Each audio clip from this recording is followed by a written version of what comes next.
Bienvenue dans cette nouvelle édition du Morning News. Au sommaire, au Tchad, le dialogue national inclusif accouche de ses conclusions. Conclusions qui prévoient notamment la prolongation de 24 mois de la période de transition et la possibilité pour l'actuel président du Conseil militaire de transition de se présenter au prochain scrutin présidentiel. Relance économique post-pandémie. Si dans un récent rapport, la Banque mondiale prévoit un ralentissement à 4,8% de la croissance économique du Sénégal en 2022, l'institution est plus optimiste pour la période 2023-2024 et annonce une croissance moyenne de 9,2%. On en parle dans la suite de cette édition. Et puis, l'application de la valeur transactionnelle de certains produits n'entraînera pas une augmentation du prix. Le directeur général des douanes du Bénin, Alain Inkati, rassure, la mesure redoutée par l'opinion publique est entrée en vigueur depuis le 1er octobre dernier. Mais tout d'abord, après 3 jours de vives tensions, retour au calme progressif au Burkina Faso. Ce lundi, la vie a repris son cours normal à Ouagadougou, la capitale, et dans les autres localités du pays. Retour au calme qui s'est notamment caractérisé par la rentrée des classes. Le capitaine Ibrahim Traoré est officiellement devenu le nouvel homme fort du Faso suite au coup d'État du 30 septembre qui a entraîné la démission dimanche dernier du lieutenant-colonel Paul-Henri Damiba. C'est le deuxième coup d'État intervenu au Burkina Faso en l'espace de 8 mois seulement. La démission du lieutenant-colonel Damiba afin d'éviter une confrontation violente et un éventuel bain de sang a été saluée par la CEDEAO. La CEDEAO qui, dans le cadre de son engagement pour la paix et la stabilité du Burkina Faso, a dépêché une délégation qui est attendue ce mardi 4 octobre à Ouagadougou. Toujours dans l'actualité, les rebelles éthiopiens du Tigré ont déclaré dimanche 2 octobre qu'ils se retiraient de certaines parties de la région voisine d'Amara, dans laquelle ils sont entrés peu de temps après que de nouvelles hostilités ont éclaté avec les forces du gouvernement fédéral en août. Dans un communiqué, la direction du Front de libération du peuple du Tigré a décrit cette décision comme un redéploiement tactique de ses forces et a déclaré qu'il était nécessaire de contrer une invasion du Nord. Les nouveaux combats qui ont repris après 5 mois de trêve en août dernier ont vu l'Érythrée renouveler son implication dans la guerre aux côtés du gouvernement fédéral éthiopien. En septembre, les forces du Tigré ont déclaré que l'Érythrée avait lancé une offensive à grande échelle à travers la frontière nord de la région. Selon ce communiqué, le retrait est en cours depuis 3 jours et pourrait être annulé si les forces pro-gouvernementales effectuent de nouvelles attaques sur les fronts sud. Le Tchad poursuit son processus de refondation. Malgré le boycott des discussions par plusieurs groupes politico-militaires et des représentants de la société civile, ce 1er octobre, la commission interne au dialogue national inclusif, entamée fin août, a adopté plusieurs mesures concernant les sujets déterminants pour l'avenir du pays. La période de transition avant les élections libres a notamment été prorogée de 24 mois. Mahamat Idriss Déby a été maintenu à la tête du CMT et ce dernier pourra par ailleurs briguer la présidence au terme de la période de transition. Plus de détails avec Samantha Sabiro. Au dialogue de réconciliation nationale le samedi 1er octobre 2022, le Tchad a prolongé de 2 ans maximum la période de transition vers les élections en l'absence d'une grande majorité de l'opposition et des organisations de la société civile qui ont boycotté cette rencontre. Le forum s'est prononcé aussi en faveur d'une éventuelle candidature de Mahamat Idriss Déby Itno au scrutin présidentiel à la fin de la transition.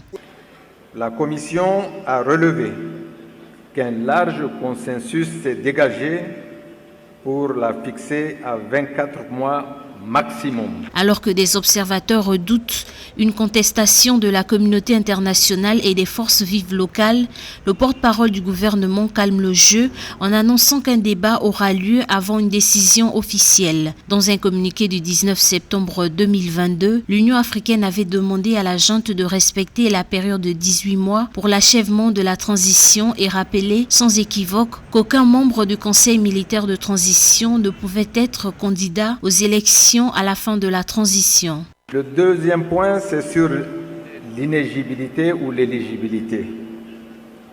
Un consensus s'est dégagé pour que tout Tchadien qui remplit les conditions fixées par la loi soit électeur et éligible. Le dialogue national inclusif et souverain a été lancé laborieusement le 20 août 2022, 16 mois après l'installation par l'armée de Mahamat Idriss Déby Itno, général de 37 ans, au pouvoir au lendemain de la mort de son père Idriss Déby Itno, tué en se rendant au front contre les rebelles le 21 avril 2021.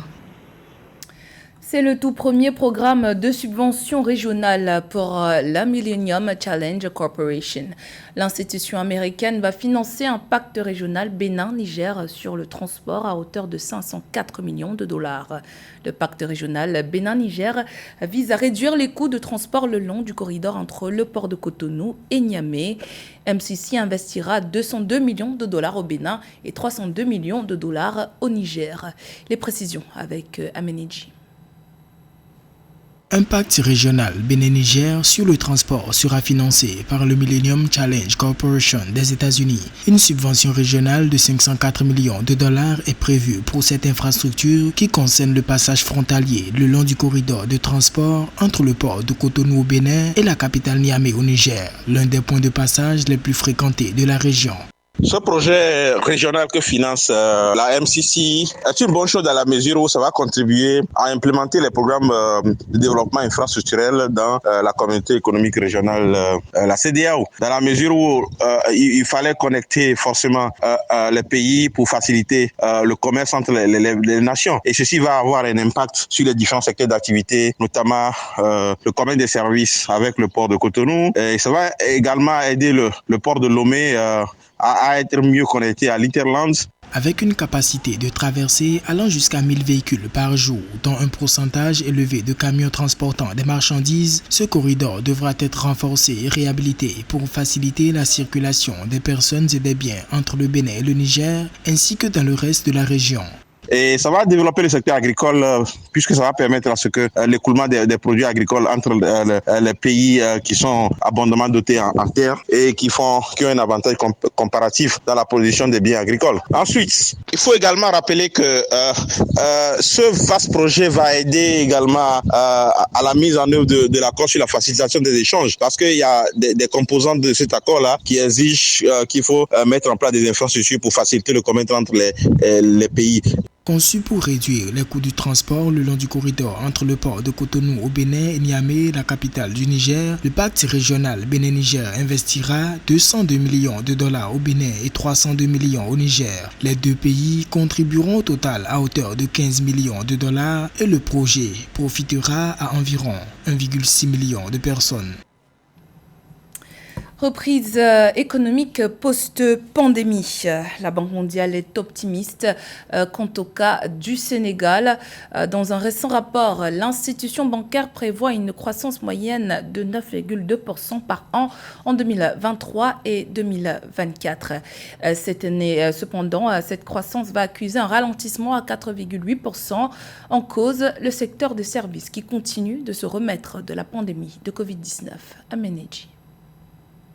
Dans un rapport officiel du 28 septembre 2022, la Banque mondiale a annoncé que l'économie sénégalaise devrait enregistrer une croissance de 4,8% en 2022 avant d'atteindre une moyenne annuelle de 9,2% en 2023 et 2024. Une performance envisagée grâce notamment à l'entrée en production de plusieurs gisements d'hydrocarbures. La croissance du Sénégal va bondir de près de 4 points entre 2023 et 2024. La croissance prévue entre 2022 et 2023 est de 4%, alors que celle de 2023 et de 2024 est prévue à 9%. Ces 5% de plus s'expliquent notamment par l'exploitation de nouveaux gisements d'hydrocarbures. Donc je pense que cela sera bénéfique en plus de l'agriculture. Je pense que le Sénégal pourra s'appuyer maintenant sur d'autres secteurs. Donc je pense que ce sera plus des secteurs qui vont être complémentaires et qui vont renforcer la croissance globale du Sénégal dans l'ensemble de son économie. Selon l'institution, la croissance du PIB réel du Sénégal a atteint 6,1% en 2021, tirée par la reprise de l'investissement et de la consommation privée. En 2022, ce sont les secteurs de l'agriculture et des mines qui devraient être les principaux moteurs de la croissance, alors que le secteur des services continue à se remettre de la crise pandémique. Et le défi restera bien évidemment aussi de diversifier afin que justement la croissance puisse atteindre les populations les plus vulnérables. Donc je pense que c'est surtout ça le défi de la diversification, de pouvoir exploiter d'autres possibilités, de pouvoir élargir sa croissance pour pouvoir vraiment profiter et que la population sénégalaise puisse profiter de cette croissance qui soit une croissance, comme on dit, inclusive. En 2022, l'inflation devrait atteindre 8,7%, liée à la hausse des prix des produits énergétiques et des denrées alimentaires sur les marchés internationaux depuis le début de la crise russo-ukrainienne. Depuis le 1er octobre au Bénin, l'importation de certains produits de grande consommation tels que le lait en poudre est passée à la valeur transactionnelle au contrôle douanier. Une mesure qui a créé la polémique au sein de l'opinion publique qui craint une hausse des prix des dits produits. Le directeur général de la douane, Alain Nkati, rassure cette mesure vise uniquement à respecter les engagements du Bénin vis-à-vis des organismes internationaux, notamment l'OMC et le FMI.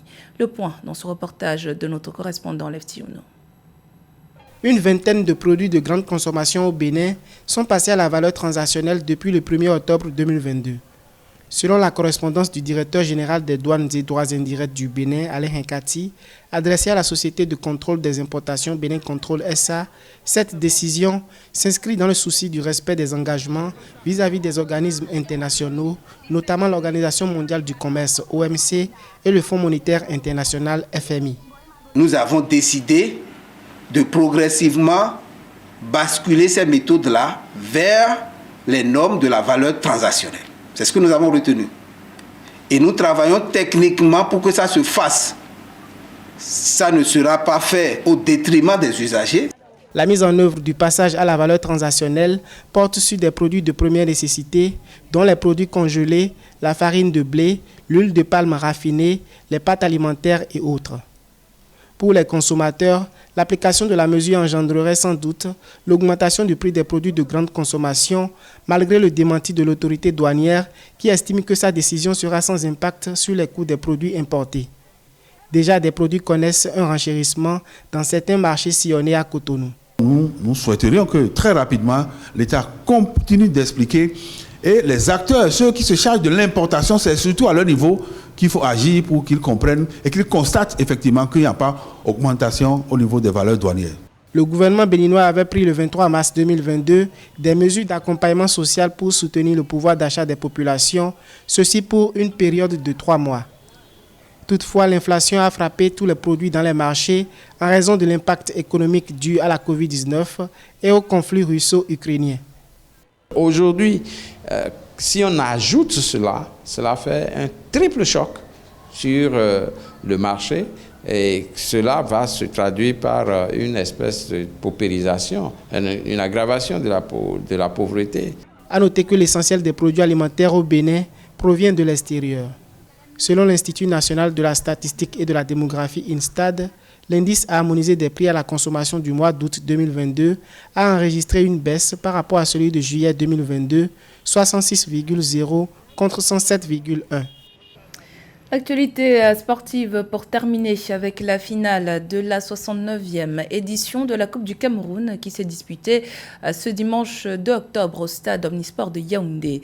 Au terme de 90 minutes de jeu, Coton Sport de Garoua triomphe de Bamboutos FC de Bouda sur le score d'1-0. Deuxième club le plus titré du pays, Coton Sport de Garoua remporte sa 7e Coupe du Cameroun. Résumé avec Christian Djimad. Coton Sport de Garoua, de nouveau sur le toit du football camerounais. Le club natif de la région du Nord soulève son 7e trophée de Coupe du Cameroun après une rude opposition contre une équipe de Bamboutos de Bouda au palmarès vierge dans ce tournoi. À l'origine de ce sacre, Marou Soaibou, auteur du but de la victoire à la 90e minute qui permet à son équipe de remporter la partie sur le score d'1-0. En tant que joueur, c'est fini d'abord qu'à 90 minutes et avoir confiance en soi-même. Et surtout le coach qui est là à ma droite, c'est lui qui nous motive au fur et à mesure que le ballon sort. Il me dit petit, tu peux. Et voilà, et ça a payé cash.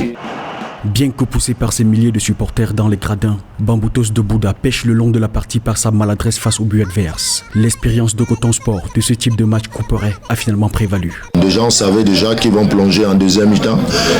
C'est ce qu'ils ont fait. Nous, on avait l'avantage d'avoir joué 2 matchs déjà de qualification. C'était un avantage pour nous. Et voilà, c'est quand ils ont reculé qu'ils nous ont permis de jouer.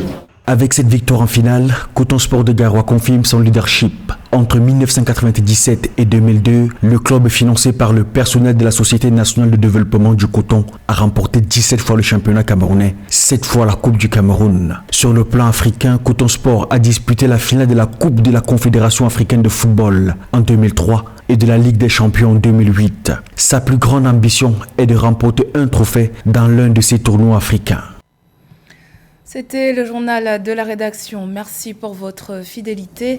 Dans un instant, une nouvelle édition de l'actualité sur Africa 24.